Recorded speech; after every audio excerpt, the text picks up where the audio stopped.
Shalom JKMR Sharon. Minggu ini adalah minggu pertama di bulan Agustus. Dan di bulan Agustus ini kita sama-sama belajar tentang persaudaraan. Siapkan roti dan anggur yang ada di rumah saudara karena ibadah online kali ini kita akan mengikuti perjamuan kudus. Siapkan diri dan hati saudara. Selamat hari Minggu, Tuhan Yesus memberkati. Shalom jemaat. Mari kita mengarahkan hati kita.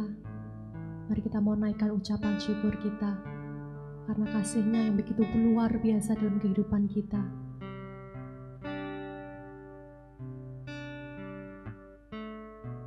Hari ini ada karena anugerah-Nya yang luar biasa dalam kehidupan kita. Terima kasih Yesus.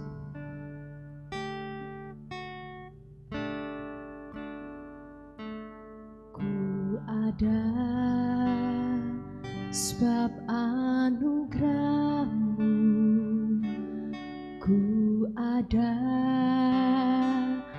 karena kasih-Mu, Tuhan Yesus. Ku berterima kasih buat kasih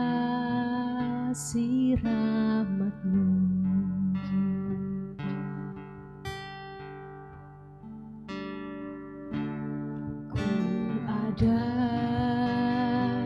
Sebab anugerah-Mu, ku ada karena kasih-Mu, Tuhan Yesus. Ku berterima kasih buat kasih rahmat-Mu.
masalahmu hari ini.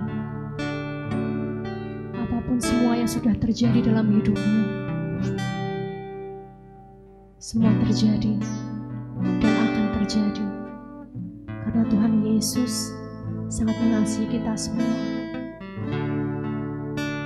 Mari sama-sama katakan terima kasih Yesus. Terima kasih Yesus buat anugerah-Mu dalam kehidupanku. Terima kasih.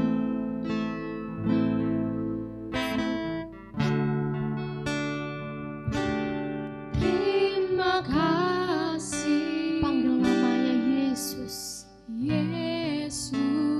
Ungkapkan rasa syukur-Mu. Yesus. Terima kasih. Karena anugerah-Mu Tuhan Sungguh luar biasa dalam kehidupan kami. Buat hidupku sekarang. Kami mau memuji Engkau seumur hidup kami Tuhan. Pujimu selamanya.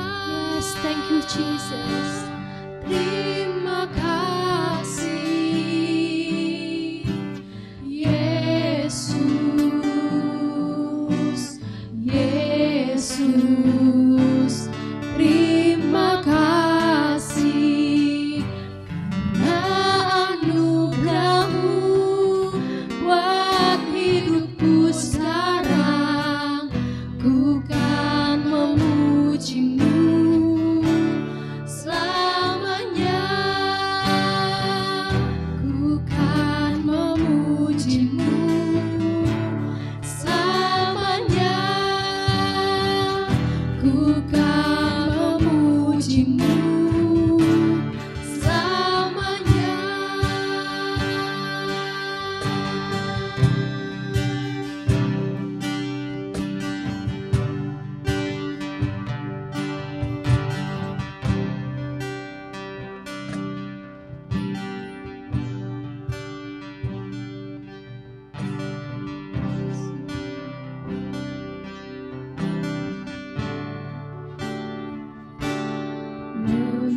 Mengalir kuasa dari tempat maha tinggi, Bapa kekal mulia, Kau hadir di sini, memulihkan hati, menyembuhkan yang terluka.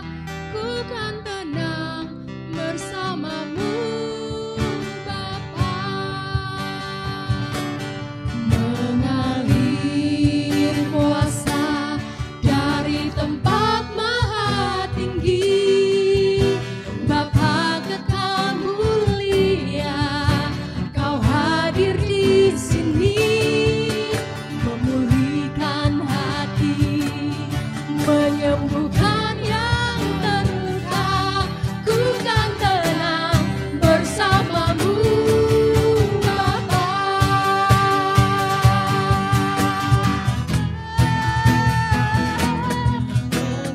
Mengalir kuasa dari tempat maha tinggi, Bapa kekal mulia, Kau hadir di sini, memulihkan hati, menyembuhkan yang terluka.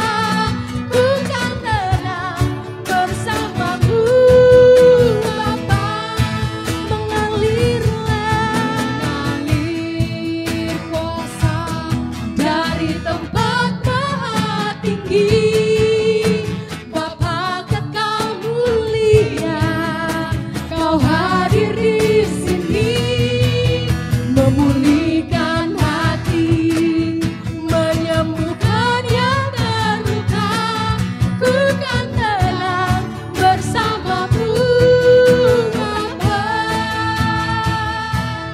Ku kan tenang bersama-Mu Bapa.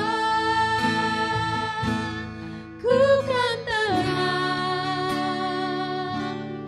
bersama-Mu Bapa. Shalom jemaat, shalom saudara semua. Saya percaya kita peroleh kesempatan yang luar biasa di bulan ini. Kita belajar sebuah kebenaran tentang persaudaraan. Kita mengangkat tema persaudaraan karena saya percaya ada begitu banyak hal yang luar biasa yang Tuhan ingin singkapkan dan terjadi di tengah-tengah kita.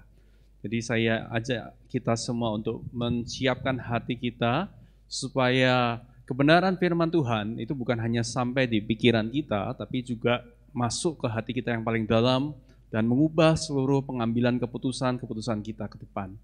Oleh karena itu mari kita berdoa bersama-sama. Kita minta biarlah Roh Kudus boleh tolong kita semua. Bapa, kami mengucap syukur untuk setiap kesempatan kami boleh berkumpul. Kami percaya Tuhan, Roh-Mu ada tengah-tengah kami. Dan firman berkata, di mana ada Roh-Mu, di situ ada kebebasan. Kami percaya pada hari ini, Engkau sedang berbicara satu pesan yang begitu luar biasa, berdampak dalam kehidupan kami. Kami berdoa bila Roh Kudus pimpin kami, urapi kami Tuhan, supaya kami boleh disingkapkan akan kebenaran firman-Mu. Kami minta semuanya ini dengan percaya di dalam nama Tuhan Yesus Kristus. Haleluya, amin. Sekali lagi saudara, selamat pagi, selamat siang, selamat sore dan malam, tergantung dari Bapak Ibu menonton video ini di jam berapa. Saya ingin kita belajar bersama-sama satu topik yang menurut saya penting sekali. Saya kalau ingin memberikan judul pada sharing firman Tuhan pada hari ini, saya akan beri judul The Power of One. The Power of One. Saya begitu excited karena ada begitu banyak kebenaran firman Tuhan yang akan sangat memberkati kehidupan kita. Mari kita sama-sama buka di dalam Filipi pasal yang kedua, ayat yang kedua. Filipi pasal yang kedua, ayat yang kedua. Mari kita bersama-sama membaca, dikatakan, karena itu sempurnakanlah sukacitaku dengan ini. Hendaklah kamu sehati sepikir dalam satu kasih, satu jiwa, satu tujuan. Saudara, ayat yang barusan kita baca itu dituliskan oleh seorang yang bernama Rasul Paulus. Seorang yang sangat luar biasa. Dia berkata bahwa tidak ada hal yang membuat sukacitanya itu menjadi komplit. Dikatakan, sempurnakanlah sukacitaku. Tidak ada hal yang membuat dia lebih bahagia daripada selain ini, titik 2. Hendaklah kamu sehati sepikir. Saudara, kalau kita mengerti konteks dari surat ini, lebih mengagumkan lagi. Filipi adalah salah satu prison epistle, artinya adalah salah satu surat yang ditulis pada waktu Rasul Paulus ada di dalam penjara. Nah, mari kita sama-sama berimajinasi sejenak. Kalau kita satu kali mendapatkan diri kita ada di dalam penjara, kita sedang kehilangan kebebasan kita, kira-kira apa yang akan menjadi sukacita Anda? Apa yang menjadi sukacita saya? Mungkin ada begitu banyak hal-hal di dalam dunia ini, mungkin ada hal-hal yang Anda inginkan, Anda dapatkan selama Anda di penjara. Tapi yang menarik sekali, Rasul Paulus, seorang yang luar biasa, berkata, sempurnakanlah sukacitaku dengan ini, titik 2. Artinya dengan kata lain, tidak ada hal lain yang bisa membuat Rasul Paulus itu begitu bersukacita selain ini, yaitu supaya kita ini sehati, sepikir, dalam satu kasih, satu jiwa, satu tujuan. Kita akan belajar bersama-sama, kenapa ini begitu penting. Begitu Rasul Paulus mendengar bahwa jemaat yang dia layani ada di dalam sebuah kesatuan, dia berkata bahwa itu membuat sukacitanya menjadi komplit. Wow, ini penjara, saudara. Di sini kita belajar bahwa kita ini dipanggil untuk menjadi satu. Sama-sama katakan satu. Satu, bukan menjadi sama. Kita dipanggil untuk menjadi satu, bukan sama. Ya, jadi perbedaan yang sangat besar antara satu dan sama. Oleh sebab itu di negara kita mengenal istilah Bhinneka Tunggal Ika. Bulan ini kita merayakan kemerdekaan dari Republik Indonesia. Kesatuan di tengah keberagaman, itulah arti Bhinneka Tunggal Ika. Sekali lagi tujuannya adalah satu, bukan sama. Karena kita nggak mungkin bisa menjadi sama, saudara. Pertanyaannya, mengapa kita ini harus menjadi satu? Saya percaya Rasul Paulus ngerti betul ada sebuah rahasia yang sangat besar pada saat kita mengerti the power of one. Ada sebuah kekuatan superpower kalau saya boleh bilang pada saat tubuh Kristus itu menjadi satu. Saya ulangi sekali lagi, ada kekuatan superpower yang luar biasa pada waktu tubuh Kristus memutuskan untuk menjadi satu. Saya ingin kita belajar dari jemaat mula-mula, kita akan lihat napak tilas dari perjalanan kehidupan mereka, dan kita lihat kenapa the power of one ini begitu penting. Mari sama-sama buka dalam Kisah Para Rasul 4 ayat 24. Kisah Para Rasul 4 ayat 24 adalah doa dari jemaat pada saat pertama kali mereka mulai mengalami aniaya. Dikatakan ketika teman-teman mereka mendengar hal itu, berserulah mereka bersama-sama, garis bawahi kata bersama-sama kepada Allah, katanya, "Ya Tuhan, Engkaulah yang menjadikan langit dan bumi, laut dan segala isinya." Saya ingin menggarisbawahi sekali lagi kata bersama-sama. Dalam beberapa terjemahan memakai kata in unison. Di dalam satu kesatuan mereka berteriak, "Ya Tuhan, Engkaulah yang menjadikan langit dan bumi, laut dan segala isinya." Dan ayat 31 kemudian menceritakan, dan ketika mereka sedang berdoa, ini yang terjadi.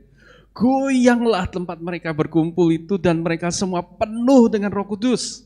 Lalu mereka memberitakan firman Allah dengan berani. Saudara mulai lihat pada waktu mereka bersama-sama, pada waktu mereka in unison, menjadi satu, ada kuasa yang luar biasa terjadi di ayat 31.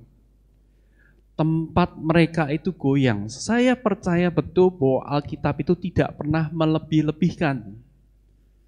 Ya, sebagaimana kalau kita membaca berita di koran atau berita di internet, seringkali belum tentu beritanya betul, akurat. Tapi kalau dikatakan di sini bahwa tempat mereka goyang, saya percaya bahwa tempat itu betul-betul goyang. Secara fisik benar-benar orang bisa merasakan ada yang bergoncang di tempat itu. Itu salah satu manifestasi yang pertama. Kemudian kita melihat dampak dari doa mereka, Injil menyapu daerah demi daerah. Kisah Para Rasul 9:35 berkata, semua penduduk Lida dan Saron melihat dia, yaitu Petrus, lalu mereka berbalik kepada Tuhan. Bayangkan saudara, semua penduduk dari dua daerah melihat Petrus, mereka berbalik kepada Tuhan. Kisah Para Rasul 19:10 berkata, hal ini dilakukannya 2 tahun lamanya, sehingga semua penduduk Asia mendengar firman Tuhan, baik orang Yahudi maupun orang Yunani. Ini sekali lagi yang dibicarakan adalah Rasul Paulus. 2 tahun lamanya dikatakan bukan hanya bicara kota, tetapi satu region, satu wilayah Asia, semua mendengar firman Tuhan. Bayangkan, kebaktian, kebangunan rohani semacam apa yang sedang terjadi pada saat itu. Saya ingin lanjutkan lagi, saudara. Begitu luar biasanya dampak yang ditimbulkan oleh gereja, sampai-sampai mereka itu disangka sebagai dewa-dewa yang turun ke bumi. Dalam Kisah Para Rasul 14:11 dikatakan, ketika orang banyak melihat apa yang telah diperbuat Paulus, mereka itu berseru dalam bahasa Likanoia, dewa-dewa telah turun ke tengah-tengah kita dalam rupa manusia. Jadi kalau kita baca dalam Kisah Para Rasul 14 itu sampai Paulus dan teman sepelayanannya, mereka harus meyakinkan pada orang-orang, kami ini manusia biasa, kami itu bukan dewa. Karena apa? Karena melihat satu pelayanan yang sangat luar biasa powerful. Suatu kasih, damai sejahtera yang terpancar begitu jelas dalam kehidupan mereka. Ada hikmat Tuhan yang termanifestasi begitu jelas. Mereka begitu yakin bahwa yang mereka lihat adalah dewa. Saya percaya ini adalah gambaran apa yang tersedia untuk gereja Tuhan, untuk tubuh Kristus sebetulnya. Yang luar biasa lagi yang membuat saya kagum kalau kita membaca cara hidup mereka, dalam Kisah Para Rasul 4 ayat 33 sampai 35 dikatakan seperti ini. Dan dengan kuasa yang besar, rasul-rasul memberi kesaksian tentang kebangkitan Tuhan Yesus. Dan mereka semua hidup dalam kasih karunia yang melimpah-limpah. Garis bawahi, sebab tidak ada seorang pun yang berkekurangan di antara mereka. Karena semua orang mempunyai tanah atau rumah, menjual kepunyaannya itu, dan hasil penjualan itu mereka bawa dan mereka letakkan di depan kaki rasul-rasul. Lalu dibagi-bagikan kepada setiap orang sesuai dengan keperluannya. Beberapa terjemahan dikatakan, di antara mereka tidak ada orang miskin. Saudara, saya ingin kita betul-betul imajinasikan apa yang terjadi pada saat itu. Kisah Para Rasul 4 itu terjadi setelah Kisah Para Rasul 3 dan 2. Dengan jelas dalam Kisah Para Rasul 2 dikatakan bahwa jumlah mereka yang tergabung itu lebih dari 3.000 orang. Jadi Anda bisa bayangkan sekelompok ini bukan bicara sekelompok kecil, tapi bicara ribuan orang. Dan di tengah komunitas mereka tidak ada satu pun orang yang miskin. Tidak ada satu orang pun yang berkekurangan. Saya percaya kalau ini terjadi di tengah-tengah kita, itu akan menjadi sesuatu yang sangat heboh, sangat viral. Bagaimana mungkin ada sebuah komunitas yang begitu besar, mereka begitu saling peduli, saling menjadi satu, sampai dikatakan tidak ada orang miskin di antara mereka. Wow, saya percaya bahwa 3.000 orang ini tidak berkumpul dalam satu stadion besar. Tidak berkumpul dalam pertemuan-pertemuan ibadah yang besar. Saya percaya betul mereka pasti tergabung dengan kelompok-kelompok kecil. Firman Tuhan katakan bahwa mereka berkumpul tiap-tiap hari di rumah, bergiliran mereka memecahkan roti. Saya ingin kita memahami bahwa ini adalah model gereja yang dicontohkan di awal. Dan saya percaya sungguh bahwa Tuhan sedang mengajak tubuhnya, mengajak kita semua untuk mengalami glory yang lebih hebat lagi di akhir zaman ini. Bahwa akan terjadi persatuan gereja yang luar biasa. Sehingga kita akan melihat manifestasi demi manifestasi kemuliaan Tuhan yang begitu luar biasa spektakuler yang saya berani jamin Anda belum lihat hari ini. Nah, saya percaya ini semua terjadi pada saat kita punya mindset satu. Sekali lagi bukan sama, tapi satu. Saya ingin menceritakan sebuah kisah yang buat saya menarik. Bapak Ibu pernah dengar istilah Ubuntu? Ubuntu adalah bahasa dalam bahasa Afrikaans atau juga dalam bahasa Swahili di Afrika. Ceritanya seperti ini. Ada seorang misionaris dari negara barat, mereka melayani di pedalaman di Afrika, dan mereka ingin mengenal suku yang ada di sini, lalu mereka membawakan beberapa hadiah. Mereka membawakan makanan yang disediakan untuk anak-anak di pedalaman ini. Nah, misionaris itu kemudian menaruh hadiah yang sudah disiapkan itu di dalam sebuah lingkaran, sebuah area dikumpulkan. Ada sejumlah barang yang bisa dinikmati, diambil makanan yang bisa dinikmati oleh mereka semua. Kemudian dia mengumpulkan anak-anak di suku itu dan berkata begini, anak-anak, saya sudah bawakan ini hadiah buat kalian semua. Yuk kita siap-siap. Siapa yang siap untuk terima? Semua berkata, siap, gitu ya. Siap. Lalu mereka berkata, sekarang saya mau kasih tahu syaratnya. Syaratnya adalah begini. Semua ini akan diberikan kepada orang yang pertama.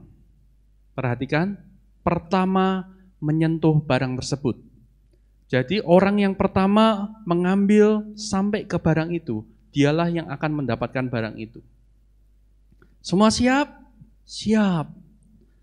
Pada waktu misionaris ini mulai berhitung, mari kita hitung sama-sama. 1, 2, 3. Saudara, apa yang terjadi? Anak-anak itu dengan sengaja membuat sebuah lingkaran. Misionaris ini agak kaget. Dia berpikir bahwa anak-anak ini akan segera lari menyerbu siapa duluan yang cepat. Tapi malah justru mereka membuat lingkaran. Dan ini yang terjadi, mereka bergandengan tangan, satu sama lain membuat lingkaran.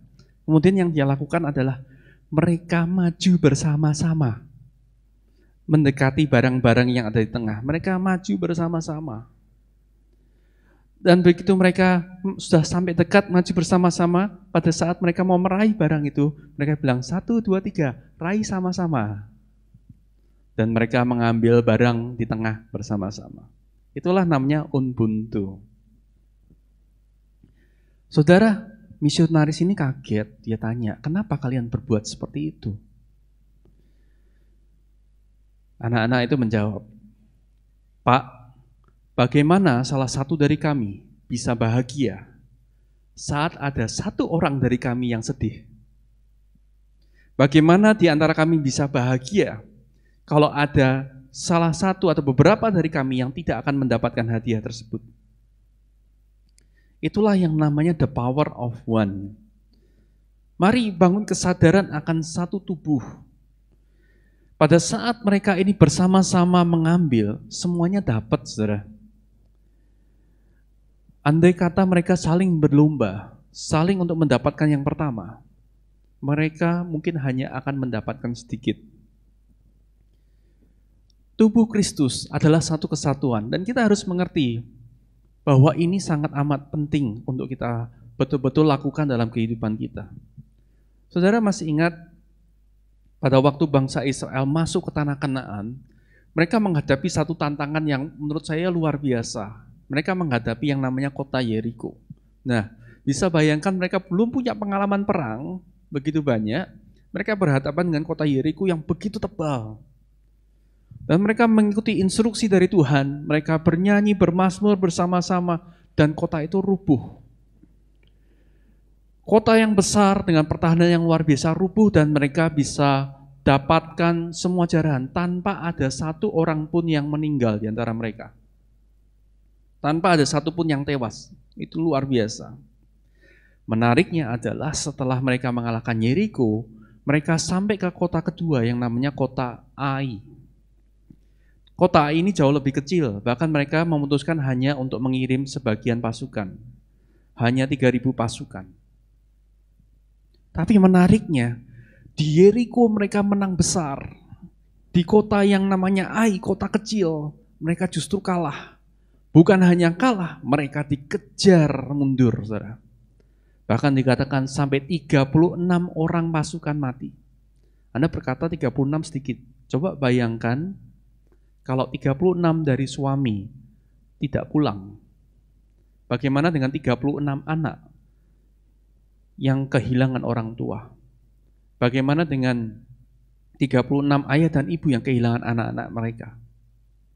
Satu kekalahan yang telak, padahal menghadapi kota Ai. Dan setelah mereka datang kepada Tuhan, mereka nangis, ya, mereka nangis di hadapan Tuhan. Tuhan, kenapa kok begini? Tahu begitu kan tidak usah masuk Kanaan sekalian, gitu ya. Mereka mulai ngomel. Tuhan berkata, karena Israel telah berdosa. Wow, saya baca ya saudara, dalam Yosua 7 ayat 1 berkata begini, tetapi orang Israel berubah setia dengan mengambil barang-barang yang dikhususkan itu. Ini yang berbicara adalah Tuhan. Dikatakan orang Israel berubah setia karena Akan bin Karni bin Sabdi bin Serah dari suku Yehuda mengambil sesuatu dari barang-barang yang dikhususkan itu. Lalu bangkitlah murka Tuhan terhadap orang Israel. Saudara, Anda baca di sini yang melakukan dosa itu cuma satu orang. Namanya Akan. Tetapi dikatakan yang berubah setia itu satu bangsa. Ingat, Akan yang berbuat dosa Israel yang tanggung akibatnya. Israel dikatakan berubah setia sama Tuhan karena satu orang, bayangkan. Mungkin Anda berkata, nggak fair Tuhan, kenapa engkau murka? Seluruh orang Israel terima akibatnya gara-gara satu orang. Saya mau jelaskan saudara, di mata Tuhan, bangsa Israel adalah satu. Analogi dari gereja adalah sebuah tubuh Kristus. Tubuh Kristus itu bicara mengenai kesatuan, saudara. Artinya semua anggota terkait, semua merasakan, semua terlibat, semua terkoneksi. Saya mau bertanya kepada saudara, andai kata kalau ada orang yang tanpa sengaja tertinju oleh tangan saya ini, kira-kira kalau dia tertinju oleh tangan saya seperti ini, pertanyaannya, apakah dia akan marah sama tangan saya? Apa dia akan marah sama saya? Sederhana, pasti marah sama saya dong. Kenapa? Karena tangan adalah bagian dari saya. Jadi apapun yang tubuh itu lakukan, anggota tubuh lakukan, akibatnya ditanggung bersama. Dalam 1 Korintus 12 ayat 12 berkata seperti ini. Karena sama seperti tubuh itu satu dan anggota-anggotanya banyak, dan segala anggota itu sekalipun banyak merupakan satu, sekali lagi satu tubuh. Demikian pula Kristus. Jadi anggota banyak tapi satu tubuh.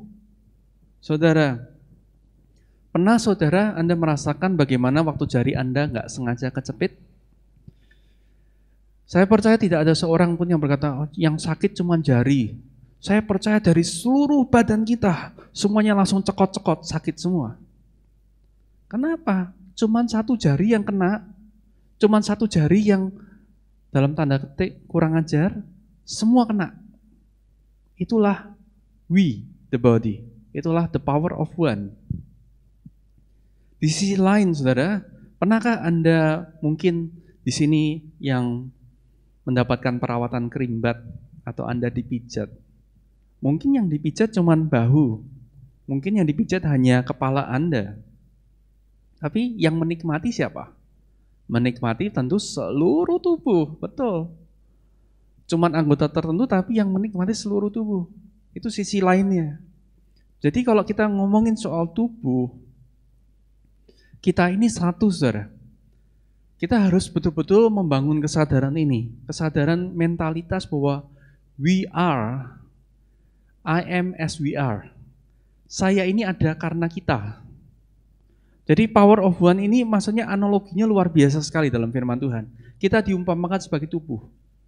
Bahkan ini lebih erat daripada ngomongin soal menjadi anggota keluarga, atau satu perusahaan. Ini tubuh, semua terkoneksi. Saling membutuhkan, saling memberi dampak. Saya percaya kalau saudara-saudara hari-hari ini mungkin sedang pembatasan, jarang keluar rumah, mungkin ada beberapa saudara yang memperhatikan, wah kok perut saya mulai tambah maju ya, tambah besar ya. Saudara, saya berani pastikan bahwa perut Anda tambah besar itu bukan karena hasil perut saja, tapi pasti hasil dari mulut, ya, hasil dari mata kita yang memandang, hasil dari apa? Kaki yang kurang bekerja sama, kurang olahraga. Jadi kita bisa pastikan bahwa keadaan satu anggota tubuh itu tidak ditentukan hanya oleh anggota tubuh tersebut, tapi oleh seluruh bagian tubuh. Oleh karena itu kesatuan tubuh Kristus begitu vital. Karena berkat kuasa yang maksimal, seperti yang tadi saya sudah ceritakan dalam Kisah Para Rasul. Wow, luar biasa banget, saudara. Anda belum betul-betul mengerti, saya percaya saya juga belum betul-betul memahami berkat kuasa terobosan, mujizat, kemuliaan yang Tuhan sediakan untuk tubuh Kristus.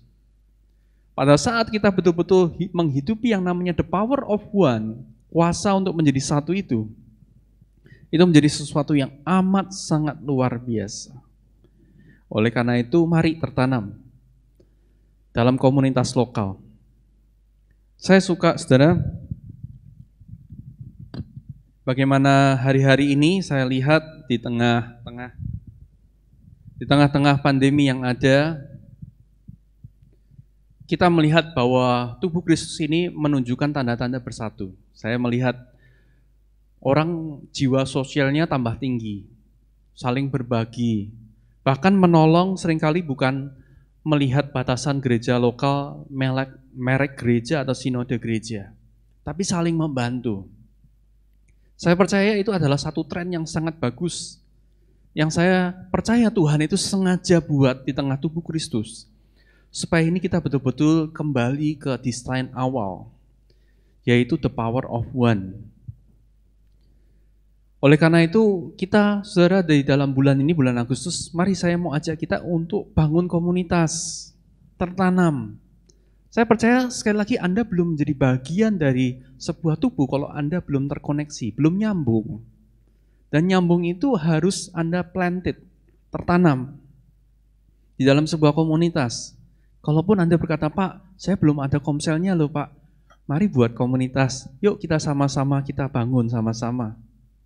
Kalau Anda bisa belum bergabung, bergabunglah dalam satu komunitas di mana Anda bisa bertumbuh bersama. Sekali lagi saya percaya, definisi dari anggota gereja bukanlah kehadiran pada hari Minggu. Anggota gereja, anggota tubuh, itu pada saat Anda terkoneksi, nyambung, Anda berdampak, Anda bisa memberikan dampak kepada sekitar, Anda dipengaruhi oleh orang lain, itu adalah definisi dari tertanam. Saya percaya biarlah di tengah-tengah kita akan muncul namanya Jesus Community. Komunitas-komunitas Yesus.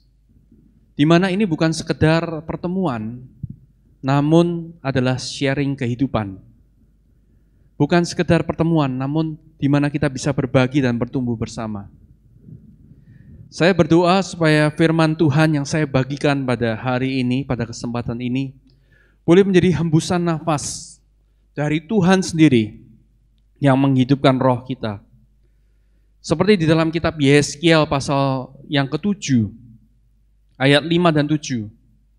Yeskiel melihat satu pemandangan, sebuah lembah di mana dia melihat tulang-tulang yang berceceran, berantakan, hancur. Dan ayat 5 berkata, beginilah firman Tuhan Allah kepada tulang-tulang ini. Dan katakanlah kepadanya, aku memberi nafas hidup di dalammu, supaya kamu hidup kembali. Ayat 7 berkata, lalu aku bernubuat, Yeskiel bernubuat seperti diperintahkan kepadaku. Dan segera sesudah aku bernubuat, kedengaranlah suara. Sungguh suatu suara berderak-derak, dan tulang-tulang itu bertemu satu sama lain. Saudara, kunci dari dibangunnya satu tubuh adalah tulang itu koneksi dulu. Anda tidak bisa dikatakan punya anggota tubuh kalau kaki Anda terpisah dari Anda. Ya, begitu bagian tubuh Anda ini terpisah dari Anda tidak bisa katakan bahwa itu adalah bagian dari Anda. Jadi tangan ini tidak boleh lepas. Kalau begitu dia lepas joinnya, itu sudah bukan tangan namanya. Saudara, artinya mulai tulang-tulang itu bertemu, kemudian dikatakan mulai syaraf-syaraf mulai terbangun, urat-urat mulai terbangun, mereka bisa saling merasakan, dan kemudian kulit menutup. Dan di akhir dari penglihatan itu, Yeskiel melihat satu army, satu tentara yang sangat luar biasa. Saya percaya itulah gambaran yang Tuhan inginkan terjadi di tengah-tengah kita. Saya percaya kalau Anda berkata, Pak, ini tapi masih masa pandemi, ini masih pembatasan di mana kita tidak bisa ketemu secara offline. Saya berdoa saudara Anda mengerti esensi ini. Bahwa esensi dari gereja itu bukanlah ibadahnya, tetapi adalah komunitasnya. Sekali lagi, apakah Anda sudah tertanam di dalam satu komunitas, itu jauh lebih penting. Dan jauh lebih mempengaruhi pertumbuhan rohani kita. Saya berdoa supaya firman Tuhan yang saya lepaskan pada hari ini boleh jadi berkat buat kita. Ayo bangun komunitas. Mari kita lakukan ini bersama-sama. Sekali lagi ini adalah satu perjuangan buat kita semua. Saya tahu, saya sadar betul bahwa mungkin di gereja ini, di gereja lokal ini, kita belum punya DNA seperti itu. Belum terbiasa untuk kita berkomunitas. Tapi saya percaya betul bahwa tidak ada cara lain. Kuasa Tuhan bisa bekerja dengan maksimal. Berkat Tuhan tercurah dengan maksimal. Kalau kita tidak membiarkan diri kita, memberikan diri kita untuk tertanam. Sekali lagi di Kisah Para Rasul, jemaat mula-mula mereka tidak berkumpul satu ibadah besar. Mereka berkumpul dalam rumah-rumah. Tapi saya percaya disitulah mereka belajar untuk menjadi satu. Saya percaya gereja bukanlah mengenai jumlah, tapi gereja bicara mengenai dampak. Gereja berbicara mengenai dampak. Dan tubuh Kristus adalah perwakilan dari Kristus sendiri di dunia ini. Dunia membutuhkan kita untuk berdampak, saudara. Dunia membutuhkan ada jawaban di tengah-tengah ketidakpastian yang kita alami. Kiranya Tuhan Yesus boleh menyertai kita senantiasa. Biarlah kita terus dibangun menjadi satu komunitas, satu tubuh Kristus untuk kemuliaan Tuhan. Saudara-saudara, saya mengundang untuk kita bersama-sama akan masuk dalam perjamuan kudus. Tadi kita sudah belajar firman Tuhan bahwa kita memperingati tubuh dan darah Kristus. Kita adalah tubuh Kristus. Oleh karena itu firman Tuhan dalam 1 Korintus 11 berkata, sebab apa yang telah kuteruskan kepadamu telah aku terima dari Tuhan. Yaitu bahwa Tuhan Yesus pada malam waktu ia diserahkan, ia mengambil roti. Mari ambil roti tangan kita. Dan sesudah itu ia mengucap syukur atasnya. Ia memecah-mecahkannya dan berkata, inilah tubuhku yang diserahkan bagi kamu. Perbuatlah ini menjadi peringatan akan aku. Saudara, tubuhnya dipecahkan untuk kita. Dia dipecahkan supaya kita mengerti betul bahwa kita ini disatukan menjadi satu dalam tubuhnya. Pada waktu kita memperingati apa yang Tuhan Yesus lakukan, kita juga harus ingat suatu nilai yang Dia ajarkan kepada kita, bahwa Dia ingin untuk kita ini menjadi satu, sehati sepikir, satu kasih, satu jiwa, satu tujuan. Mari kita makan bersama-sama waktu ini di dalam nama Tuhan Yesus Kristus.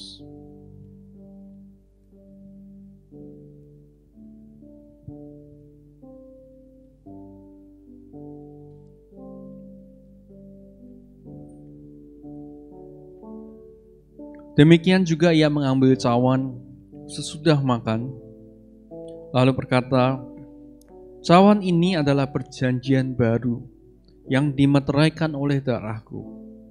Perbuatlah ini setiap kali kamu minumnya, menjadi peringatan akan aku.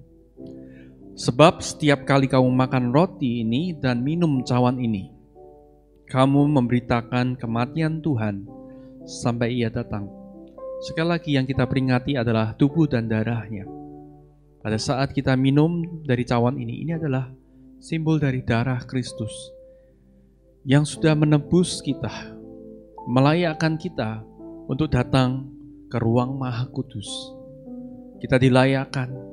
Darah inilah yang membasuh segala pelanggaran, segala kutuk, dosa dan kelemahan di dalam kehidupan kita. Mari percaya bersama-sama di dalam nama Tuhan Yesus, segala kutuk, segala kelemahan sudah ditanggalkan. Kami berdoa Tuhan, tidak ada sakit, penyakit, kelemahan tubuh yang ada dalam diri kami, karena kami adalah tubuh Kristus dan darah-Mu mengalir melalui setiap kami. Mari kita minum dengan pengucapan di dalam nama Tuhan Yesus Kristus.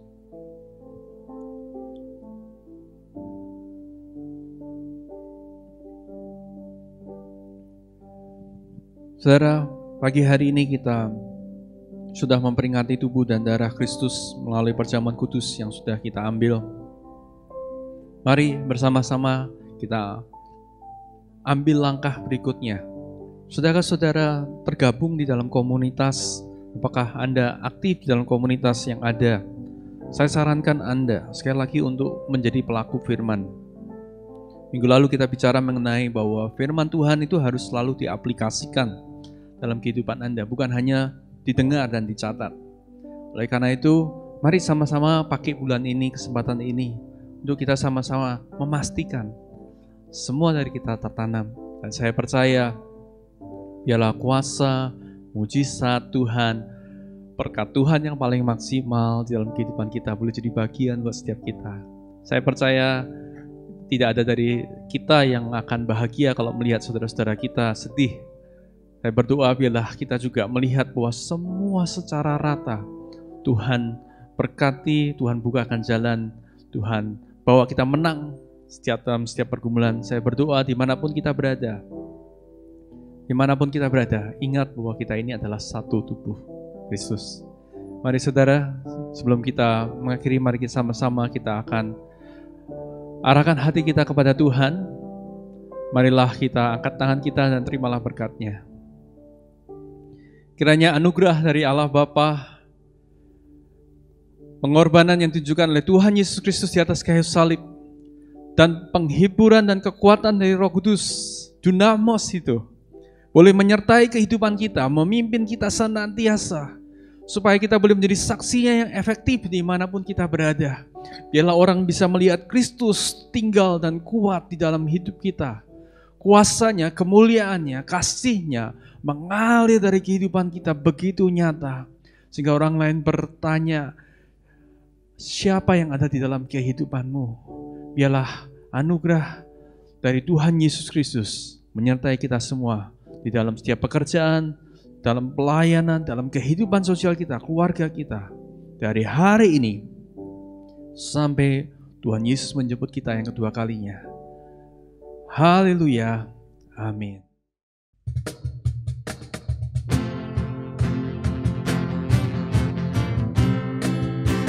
Ku terima